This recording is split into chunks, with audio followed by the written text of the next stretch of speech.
साल 1988 दिन 11 से 13 मई उद्देश्य भारत का सफल परमाणु परीक्षण था। और फिर आया साल 1999 और दिन था 11 मई का। तब से टेक्नोलॉजी डे मनाया जाने लगा। परमाणु परीक्षण काम तो मुश्किल था पर नामुमकिन नहीं। नमस्कार, मैं शिवम पांडे और आप देख रहे हैं सुदर्शन डिजिटल। राजस्थान के जैसलमेर जिले में थार रेगिस्तान में स्थित पोखरण एक प्राचीन विरासत का शहर रहा है। इसके चारों ओर 5 बड़ी लवड़ीय चट्टानें हैं।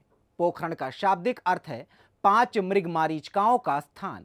यह स्थल पहली बार सुर्खियों में तब आया जब भारत ने यहां श्रृंखलाबद्ध परमाणु परीक्षण किए। वर्ष 1998 में भारत ने पोखरण में 11 से 13 मई तक सफलतापूर्वक 5 परमाणु परीक्षण किए थे। दरअसल चीन और पाकिस्तान जैसे अपने पड़ोसी देशों से सुरक्षा के लिए भारत ने न्यूक्लियर स्टेट बनने की जरूरत महसूस की थी। इस परमाणु परीक्षण के दिन वैज्ञानिकों का योगदान कभी भुलाया नहीं जा सकता। इसके बाद वर्ष 1999 से 11 मई का दिन नेशनल टेक्नोलॉजी डे के तौर पर मनाया जाने लगा, जो भारत के वैज्ञानिक कौशल और तकनीकी उपलब्धियों को दर्शाता है। 11 मई 1998 के दिन भारत के तत्कालीन प्रधानमंत्री अटल बिहारी वाजपेयी ने जैसे ही 3 न्यूक्लियर परीक्षण सफल होने की घोषणा की तो अमेरिका सहित पूरी दुनिया स्तब्ध रह गई थी। भारत के वर्तमान प्रधानमंत्री नरेंद्र मोदी ने भी इस दिन को गौरवशाली बताते हुए 11 मई को भारत के इतिहास का एक बेहद खास दिन बताया था। मोदी के अनुसार भगवान बुद्ध ने कहा था कि शांति से रहने के लिए आंतरिक शक्ति बहुत जरूरी है और भारत ने भी शांति से रहने के लिए परमाणु शक्ति हासिल की थी। उन्होंने कहा था, भगवान बुद्ध ने दुनिया को दिखा दिया कि अंदरूनी शक्ति या आत्मा की ताकत शांति के लिए जरूरी है। इसी तरह यदि आप एक देश के रूप में मजबूत हैं तो आप दूसरे देशों के साथ शांति से रह सकते हैं। मई 1998 में परमाणु परीक्षणों के पहलू से देश के लिए महत्वपूर्ण नहीं, बल्कि जिस तरह से भारत ने यह परीक्षण किए उस लिहाज से भी महत्वपूर्ण है।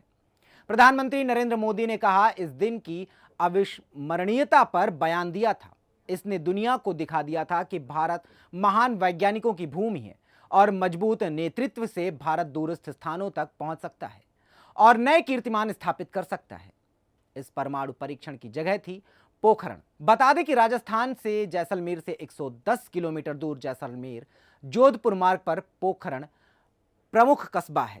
भारत ने इस जगह को इसलिए चुना था क्योंकि यहां पर मानव बस्ती बहुत दूर थी। वैज्ञानिकों ने इस मिशन को पूरा करने के लिए रेगिस्तान में बालू के बड़े बड़े कुएं खोदे और इनमें परमाणु बम रखे गए और फिर कुओं को बालू से ढकने में मशीनों का साथ बेलचा लिए हुए आदमियों ने दिया।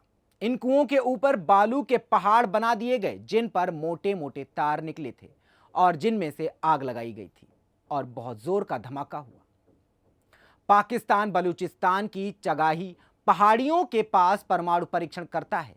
उसके मुकाबले भारत के पास पोखरण में छिपकर सीक्रेट मिशन को पूरा करने के लिए साधन बहुत कम है। थोड़ी बहुत कटीली झाड़ियां जो पोखरण में उगी भी हुई हैं, उनमें भी लंबाई बस कंधे तक है। ऐसी दशा में भारत के लिए बिना किसी की नजर में आए परमाणु परीक्षण करना किसी भी चुनौती से कम नहीं था। पोखरण 2 पर काम कर रहे वैज्ञानिकों ने इसे सफल बनाने के लिए खुद को पूरा समर्पित कर दिया था। अब्दुल कलाम की देखरेख में वैज्ञानिकों की टुकड़ी पोखरण 2 पर कार्य कर रही थी। दूसरा परमाणु बम बनाने के लिए भी भारत को पहले जैसी मेहनत करनी पड़ी। परमाणु बम हासिल करने और उसके सफल परीक्षण के लिए भारतीय वैज्ञानिकों ने एक लंबा सफर तय किया था। आपको जानकर हैरानी होगी कि भारत को दूसरा परमाणु बम देने के लिए भारतीय वैज्ञानिकों ने साल 1990 के बाद ही इस पर काम करना शुरू कर दिया था।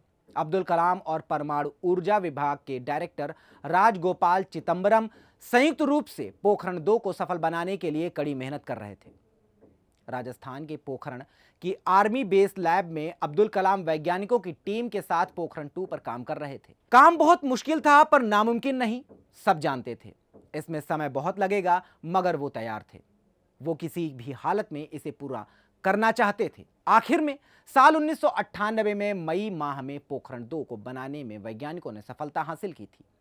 आज उस महान दिवस जिसने दुनिया ने भारत की सैन्य शक्ति को नमन किया था, उस दिन के सभी ज्ञात अज्ञात महान हस्तियों को सुदर्शन परिवार बारंबार नमन करता है और उनकी दी गई शक्ति के लिए आभार व्यक्त करता है।